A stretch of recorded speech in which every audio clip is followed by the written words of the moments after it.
Dispatch to 442. Dispatch to Corporal Middlebrook. The end of watch for Corporal Michael Middlebrook.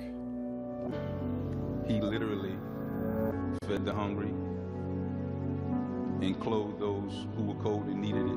Remembered today by his heartbroken friends, family, and colleagues. Michael was a hero to our community. He loved our family, and he was a man of God. From the final call Attention all units. Be advised that 442 is not responding. to a fitting tribute on the streets of Lafayette. Team coverage right now on KATC. Live from the KATC TV3 studios, this is Acadiana's news channel at 5.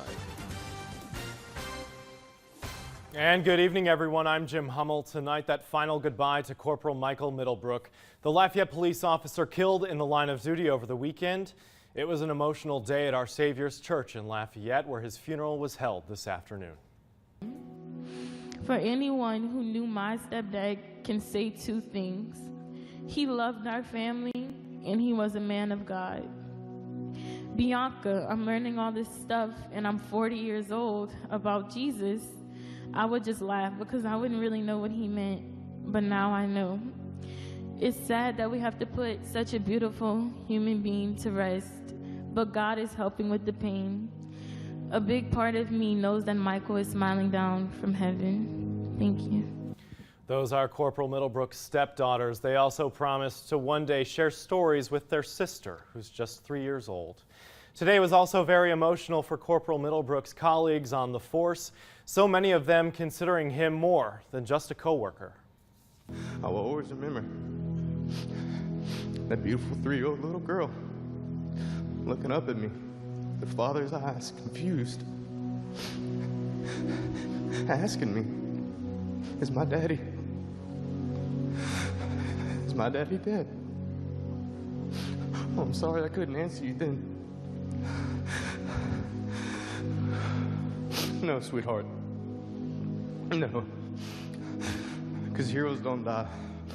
Because they're never forgotten. The legacy that he leaves is one of valor, bravery, friendship, and most importantly, love. The example that he set for all of us is his gift to us, and let's not forget that. And with that gift, we must go forth and spread his spirit across this community. Every kind act and act of charity will be in honor of him. And after the funeral, a final call for Corporal Middlebrook. Attention all units. Be advised that 442 is not responding. Corporal Michael Paul Middlebrook is no longer with us and has ended his watch on Sunday, October 1st, 2017.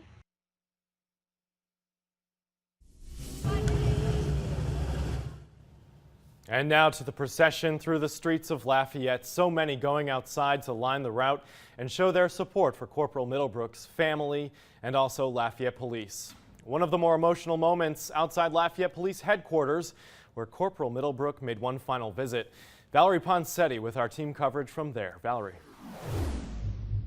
Right now, University Avenue, right outside the Lafayette Police Department, looks like it does on most Friday evenings. But just an hour ago, the sight here was unlike anything most of us have ever seen. Dozens came out to honor Corporal Michael Middlebrook, many who didn't even know him at all. They brought with them flags, their children, their co-workers, maybe because they knew another police officer on the force, and some just because they wanted to show support. Either way, everyone had their own reason to be out here. Personally, my son used to be a police officer, and he used to be a narcotics detective. And so for him to have been in that type of service to protect the people of Acadiana, that just tore my heart up to know that this man will not be coming home, not going home anymore. And I just had to come and be a part of. Many people I spoke to even took the day off work or came over on their lunch break to pay their respects to Middlebrook and his family. In Lafayette, Valerie Poncetti, KATC TV3. Students from Lafayette schools lined the procession route to pay their respects. At Lafayette Middle, some students were overwhelmed by emotion, crying as Corporal Middlebrook's hearse passed. Coming up at 6, we'll tell you about one student who knew Middlebrook personally and why he wanted to say one final goodbye. And a similar scene today across town over at Plantation Elementary School. Kendria LaFleur takes us there. It's a different learning experience for students at Plantation Elementary.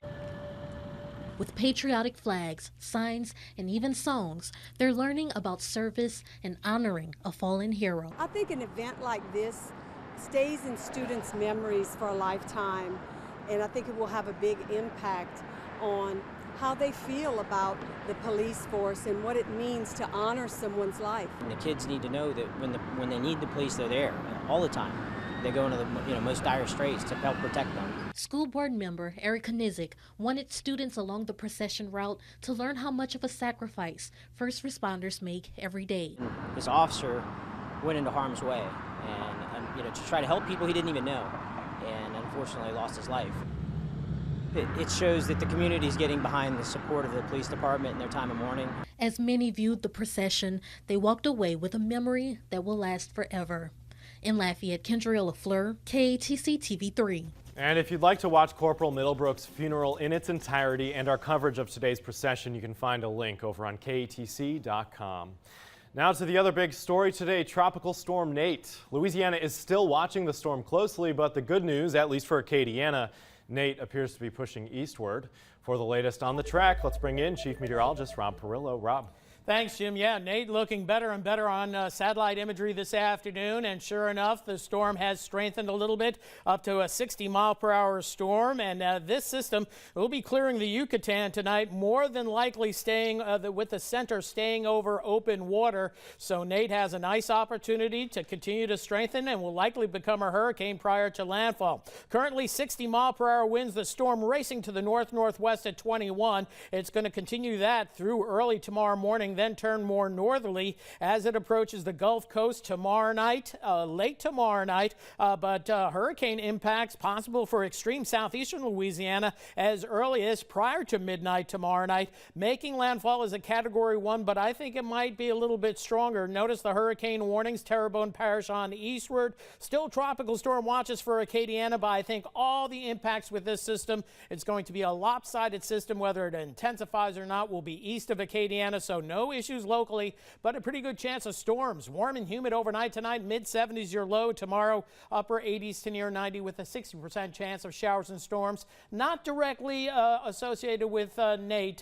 Kind of a little bit of a different scenario there. We'll describe what's going on for tomorrow and all of Nate's impacts, especially for our friends to the east, coming up in just a little bit. All right, Rob, thanks. And with the storm set to make landfall just east of New Orleans tomorrow night, the mayor has set up a 6 o'clock curfew for Saturday night. Barricades will also be placed at all underpasses as well as interstate off-ramps that lead to those underpasses. Louisiana is one of 3 states already declaring states of emergencies. ABC's Daria Oblinger reports. Once again, residents who call the Gulf Coast home racing for another serious storm. Tropical Storm Nate already claiming more than 20 lives in Central America. That storm following 2 weeks of near constant rain there. The entire region on alert for floods and landslides. Forecasters predicting that after passing through Mexico's Yucatan Peninsula, Nate will go stronger, making landfall Saturday night as a Category 1 hurricane. Officials in Florida, Alabama, Mississippi, and Louisiana all declaring states of emergency. It has become clear that Alabama, especially on our coast, will experience some of the worst conditions from this storm. After an already devastating hurricane season, locals are hunkering down, clearing store shelves, electric companies performing necessary checks. There is no reason to panic, but there is reason to prepare. In New Orleans, where the memory of Katrina is still fresh, residents there taking no chances. This is not my first rodeo. I've lived here all my life, so I know what to do. It should be all right here, but I lost my boat in Katrina, so I didn't want to lose it again. Louisiana has already mobilized hundreds of National Guard troops, some headed to New Orleans, to monitor the fragile pumping system there. And even though back-to-back hurricanes Harvey, Irma, and Maria have stretched FEMA resources, it's deploying hundreds of thousands of meals to the city ahead of the storm. Daria Albinger, ABC News, New York. And in New Orleans, many keeping a close eye on those pumps. Over the past few months, they've had several flash floods that revealed the pumps just weren't working properly and there weren't enough people to man the systems. In addition, about 15 National Guardsmen will be watching over the system, looking for malfunctions and outages. The troops will be on pump duty until Tropical Storm Nate makes landfall, at which point they'll be pulled away for other assignments. And dozens of offshore oil and gas platforms and drilling rigs in the Gulf of Mexico are evacuated tonight as Tropical Storm Nate gets closer to land. 66 production platforms and 5 rigs have been evacuated so far. That's affecting about 71% of production in the Gulf and more than half of the natural gas production. Still ahead here on Acadiana's News Channel at 5, we'll have a preview of tonight's high school football action. That coming up at 5:20. But first, TGIF, Rob's full forecast for your weekend and the latest on the tropics next.